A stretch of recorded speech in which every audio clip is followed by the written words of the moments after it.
We've been working on this record for about 2 years. About 2 years. Yeah. Yeah, we started writing it in about 2010 and during the summer. During the summer, and it's just been a progression, and we've just been writing and writing and writing, and then we reached the point where we were like, okay, now we're ready to put out a record, you know, now we're, you know, satisfied with everything. It's very, very difficult. We initially were going to have a 10-song record, and now we have a 12-song record, and then 3 bonus tracks, and like we you know, it's really hard because they're kind of like all your babies, you know, and you don't know which ones, you know, it just has to really mesh together. I think that's the most important thing, is that it has to feel like an album and not just like a single or just like a bunch of songs. It has to have flow to it. If we all love a song, then we know that it's gonna be good, you know, or it's gonna at least, you know, make it past the first cut. Yeah, and we're all super critical of our own work, so that's why we wrote a couple hundred songs. Yeah. So.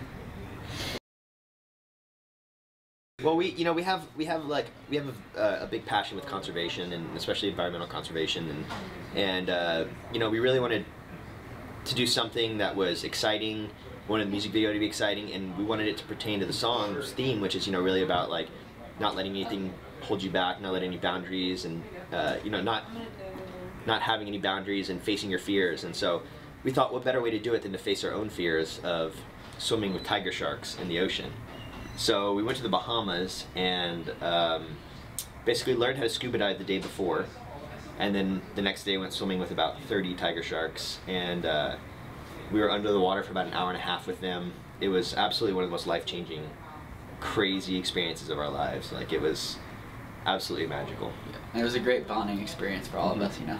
Was there anybody that almost didn't do it, and who was that?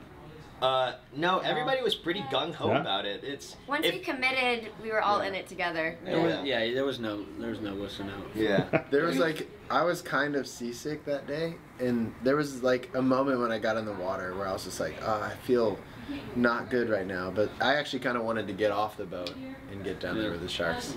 I felt better after that. We were down there for over an hour, about an hour and a half. Yeah. And about 15 minutes in, I guess the sunscreen on my face started leaking into my eyes. And I've had sunscreen in my eyes before, but for some reason it was just burning. Because you were surrounded by sharks. And I was like this the whole time, like, trying to get the shots, and like the camera would come by, so I'd hold it, and it was just I gotta keep my eyes open. There was many times where I was like, I gotta go up, I can't take this anymore, but I ended up just sticking through it. We were together in a car, Simon and I, the first time we heard it, and we actually got an email from the radio station saying that they were going to play it in like 10 minutes, and we were sifting through the radio and the station wasn't coming in. We couldn't get like a signal, and so we were freaking out. We were like, it's coming in 10 minutes! Like, just drive up the hill or something. So we just tried to find like the quickest route to get as high as possible, and literally the second that we got reception, it started.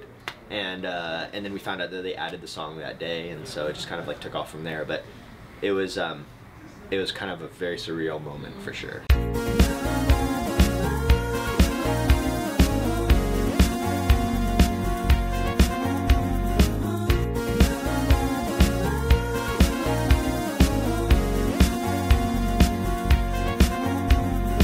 Don't forget, subscribe to my YouTube channel.